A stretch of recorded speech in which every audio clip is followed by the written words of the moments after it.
Chers astrolosophistes, bonjour et bienvenue à celles et ceux qui nous rejoignent. Je vous remercie très chaleureusement pour vos abonnements et votre fidélité.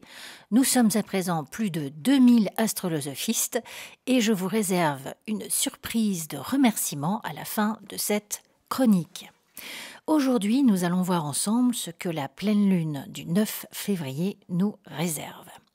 Sur Paris, elle aura lieu à 8h33 du matin et sera à 20 degrés du signe du Lion. Elle formera 3 aspects majeurs, son opposition naturelle au Soleil en Verseau, un trigone à Mars en Sagittaire et un quinconce à Neptune en Poisson. Le maître de cette pleine lune, le Soleil, est en sextile à Mars et en semi-sextile à Neptune. Je fais une petit aparté avec un autre élément important qui aura lieu entre cette pleine lune et la nouvelle lune du 23 février, c'est-à-dire la rétrogradation de Mercure dans le signe des Poissons du 17 février au 10 mars, où il sera à 28 degrés du Verseau. Comme l'année dernière, cette année, Mercure rétrograde donc en signe d'eau. C'est l'opportunité de repenser la façon dont nous réagissons émotionnellement aux défis de notre vie. L'envie d'une retraite, l'envie de rester sous la couette, de s'isoler est plus fort lorsque l'eau est l'élément accentué pendant cette période de 2 ans. Il existe entre 3 et 6 opportunités de faire l'expérience intérieure indispensable de nos réponses réflexes et de les comprendre consciencieusement. Les maisons qui contiennent les 3 signes d'eau dans notre thème sont susceptibles de présenter des situations dans lesquelles on sera confronté à d'anciens comportements réactifs psychologiques, des schémas mis en place depuis très très longtemps et qui nécessitent d'être revus, réajustés ou abandonnés. Je sais qu'on doit beaucoup abandonner en ce moment et que l'exercice n'est pas facile tous les jours parce que signe fixe ou pas signe fixe, on a tous tendance à s'accrocher quand le bateau tangue. Mais enfin, avec le sextile que Jupiter en Capricorne va faire à Neptune, on verra ça juste après, mais avec ce sextile, on va trouver des moyens pour traverser ces bouleversements. Les besoins psychologiques et les réactions physiologiques qu'ils provoquent sont en grande synchronicité pendant le cycle de rétrogradation en élément eau. Soyez attentive à vos rêves, à leur symbolisme, écrivez-les car tout ce qui naît spontanément dans notre inconscient en ce moment peut apporter des solutions géniales à des conflits émotionnels qui nous hantent depuis longtemps. Nos besoins émotionnels dans nos relations aux autres doivent également être réexaminés dans l'ordre de se retrouver soi, retrouver son propre rêve et cesser de le projeter sur l'autre. Et si nous avons fait fi de nos sentiments, de notre sensibilité, ils vont à présent se réveiller avec volume. Alors, soyons bienveillantes, bienveillants avec nous-mêmes et trouvons le moyen d'exprimer notre beauté intérieure. Ce peut être par l'écriture, la musique, le théâtre, le dessin, la danse. Soyez créatives, c'est vraiment le moment. On recommande aussi d'être absolument sincère dans tout commerce avec les autres. Si on essaye de se soustraire à notre vérité émotive, elle ne manquera pas de se rappeler à nous dans des circonstances plus compliquées. Vous savez aussi qu'en période de Mercure rétrograde, les retours d'anciens et profonds liens font surface et nous donnent ici l'occasion de trouver des réponses, ou mieux des guérisons, et donc de grandir, de prendre du recul et d'accueillir une maturité plus confortable. Les sujets qui concernent notre évolution émotionnelle et spirituelle sont donc à l'ordre du jour et nous demandent toute notre attention. Quand Mercure redevient direct, ces questions perdent bien sûr de leur intensité, mais il faut savoir que tout ce qui n'a pas été réglé ressurgira dans 3 mois lors de la rétrogradation de Mercure en Cancer. Mercure sera conjoint à Neptune, le maître de ce Mercure rétrograde, dans le signe des Poissons, qui formera un sextile à Jupiter. Après toute l'année 2019 pendant laquelle Jupiter était en carré à Neptune, nous allons pouvoir à présent bénéficier d'une vision plus claire de ce qui peut nous faire du bien spirituellement. On peut donc espérer que cette rétrogradation en signe d'eau sera plus confortable que l'année dernière. Cela peut être une retraite ou trouver une ou un thérapeute qui nous permet d'être en connexion avec nos besoins intimes. C'est aussi une période pendant laquelle on peut trouver les soins, les remèdes, les médicaments, là où le spécialiste qui va nous aider à aller mieux et même à guérir d'une maladie. On sera aussi sans doute beaucoup plus indulgent, plus compréhensif avec les membres de notre famille. Bon, Neptune est carré à Mars, donc il est possible qu'on ne joigne pas tout de suite le geste à la pensée ou à la parole, mais enfin, c'est un bon début. Et puis, Mars va entrer dans le Capricorne le 17 février, amenant du coup une période où l'on sera capable de comprendre et alors surmonter la négativité qui s'est cristallisée dans la maison où se trouve Neptune en transit dans votre thème. Accessoirement, pendant que j'y pense aussi, je vous conseille de faire des sauvegardes de tous vos travaux sur ordinateur, car c'est un Mercure rétro qui sera en contact avec Uranus. Bon, il sera en contact, il sera en sextile, mais il sera en contact avec Uranus et il repassera en Verseau. Donc, on a ici un rapport avec la technologie. Donc, faites-le tout de suite, car en plus, nous sommes déjà en période pré-rétrograde. Mercure rétrogradera en signe d'air dans l'année 2021, de 2021 à 2022, l'élément air qui va progressivement devenir une véritable star d'ici 5 ans. Bon, ça c'est une autre histoire. Alors, revenons à notre pleine lune. Vous le savez, pendant 2 semaines, la pleine lune amène un éclairage puissant sur notre maison, notre famille et nos relations intimes. Les forces opposées ici sont ce dont nous avons besoin contre ce que nous voulons. Par exemple, les responsabilités professionnelles contre le cocon familial.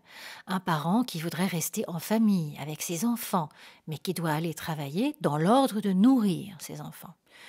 Ou encore vouloir rester lové dans les bras de son amoureux, de son amoureuse, quand on doit aller gagner de quoi garder un toit, un cocon, l'écrin protecteur de cette relation, etc. Bon. Cela crée une pression intérieure ou extérieure qui nous prend beaucoup d'énergie et nous allons donc utiliser la formidable force émotionnelle et intuitive de cette lune pour faire un point en conscience de ce qui a besoin d'être équilibré ici. Évidemment, cette pleine lune suit la nouvelle lune du 24 janvier qui a prédisposé à des changements brusques, des comportements imprévisibles et surtout à des humeurs fluctuantes. Alors, justement, aujourd'hui, nous serons très attentives à ces humeurs avant de foncer dans l'action. Juste avant d'être en Lion, la Lune sera en Cancer, opposée à l'Amas en Capricorne.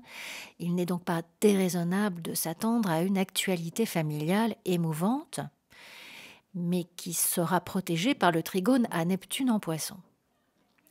Ce trigone amène une générosité et une empathie qui permettront d'être plus compréhensifs envers les besoins des autres membres, surtout féminins, de la famille.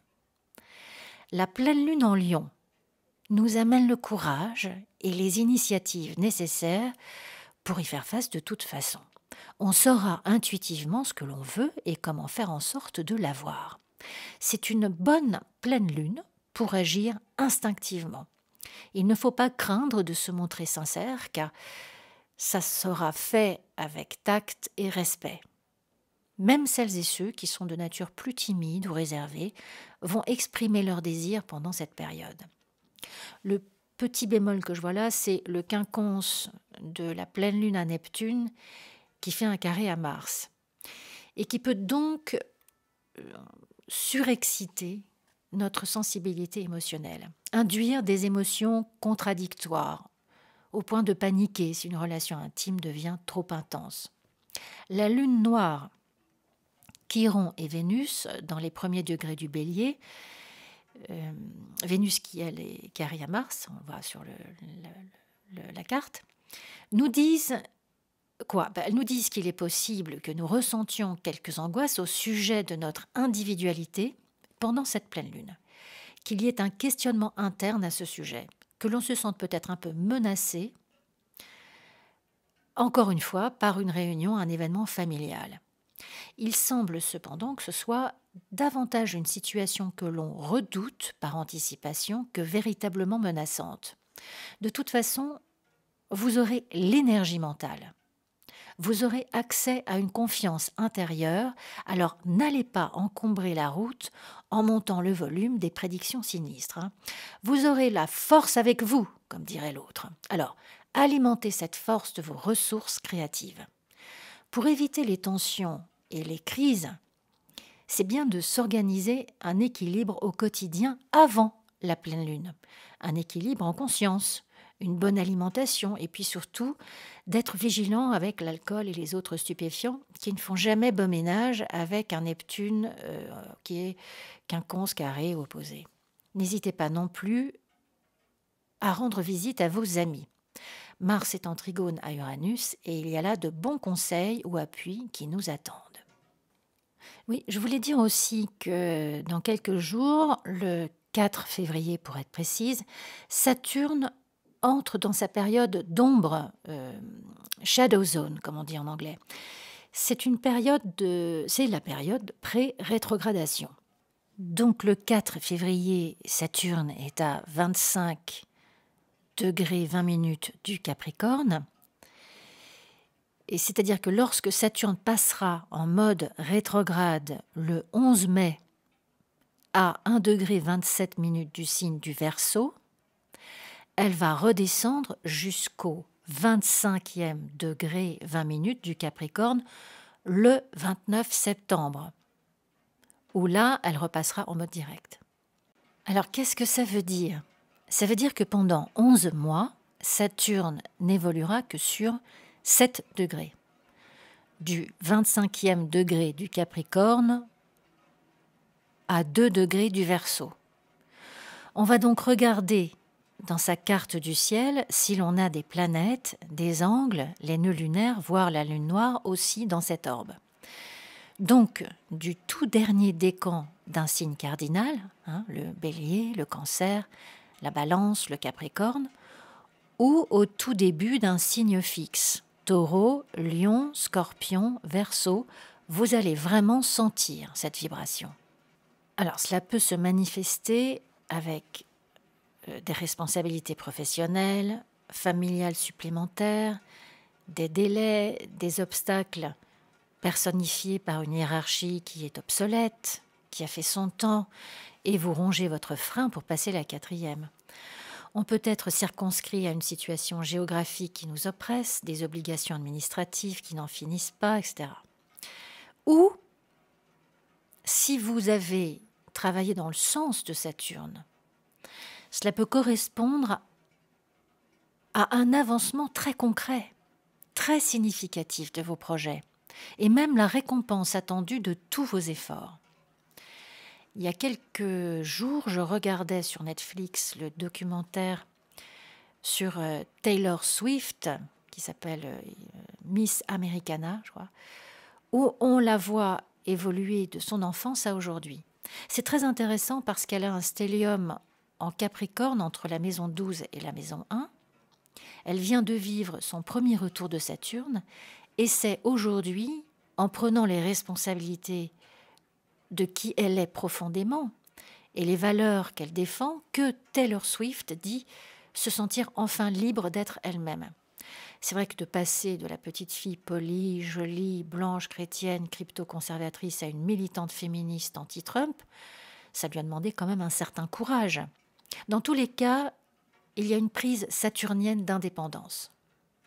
Même chose pour le petit-fils de la reine d'Angleterre, Harry, qui a lui son soleil en Vierge à 23 degrés et sa compagne, sa femme Meghan, a son ascendant dans le Cancer à 24 degrés.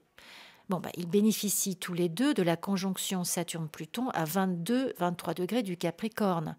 Et on voit très bien ici une décision d'indépendance assumée et définitive. Ceci dit, on avait vu dans la chronique précédente que le thème du Royaume-Uni a le soleil en Capricorne et la lune en Cancer à 20 degrés. Et donc ce Brexit qui vient de sonner comme le début d'une émancipation tout à fait exceptionnelle dans l'histoire britannique. C'est vraiment une période qui demande à chacun d'entre nous de se tenir debout sur ses deux jambes et de s'assumer. Personnellement, j'ai la lune noire en Capricorne et pour moi, cette transformation est totalement familiale. Celles et ceux qui me suivent depuis le début savent que j'ai perdu mon père au mois de juillet, le lendemain de l'éclipse, et que je suis en train de perdre ma mère, et donc une transformation majeure de la sphère familiale telle que je la vivais depuis l'enfance. C'est bien sûr inéluctable, et je suis plutôt en paix avec ces bouleversements, mais je suis comme tout le monde et j'ai mes périodes de résistance, de chagrin et de colère. Maintenant, je ressens une envie de vivre et de partager avec les autres que je n'ai jamais ressenti aussi intensément. Je ne cesse donc de m'émerveiller de ce cosmos qui nous prépare malgré nous à nous dépasser et à comprendre la valeur infiniment précieuse, inestimable de notre existence, de notre expérience individuelle de vie. Je dois aujourd'hui devenir mon propre parent, mais j'ai l'âge pour ce faire. Ce que je vis là n'est ni exceptionnel ni étrange, c'est dans l'ordre naturel des choses. Et si ces deuils me remuent beaucoup parfois très douloureusement, ils me libèrent dans le même temps de situations, de schémas parfois toxiques ou inextricables. Je deviens le seul commandant à bord de mon navire et deviens seul responsable des aventures que je vais vivre désormais. Voilà donc tout un éventail de l'influence de cette conjonction qui va continuer de nous métamorphoser, tous autant que nous sommes cette année. Jupiter entre dans sa période pré-rétrograde le 19 février à 17 degrés 24 minutes du Capricorne et sera rétrograde du 15 mai à 27 degrés du Capricorne au 13 septembre où il sera revenu donc à 17 degrés 24 minutes, même exercice ici, mais sur 10 degrés et sur 10 mois. Bon, parfois je deviens un peu trop technique aussi. Surtout, n'hésitez pas à me poser des questions ou à me demander des précisions dans les commentaires. Je vous répondrai bien évidemment avec plaisir. Dans les jours qui viennent, je posterai la chronique dont je vous avais parlé sur les effets de Mars rétrograde en Bélier qui va sévir pour la première fois depuis 1988. Alors, il sera rétrograde du 10 septembre au 14 novembre 2020. Mais Mars va rentrer dans le signe du Bélier fin juin et il y restera jusqu'en janvier 2021. C'est-à-dire une influence massive pour nous tous qu'il est tout à fait sage d'anticiper avec pragmatisme. Voilà, cette chronique est à présent terminée et pour vous remercier de votre enthousiaste fidélité, je vous propose un peu plus de 30% de moins sur toutes les consultations du 8 au 28 février. N'hésitez pas à m'envoyer un mail à astrolosophicafé@gmail.com qui s'affiche à l'écran pour prendre rapidement rendez-vous. Je vous envoie plein de belles énergies et je vous dis à bientôt sur Astrolosophie Café.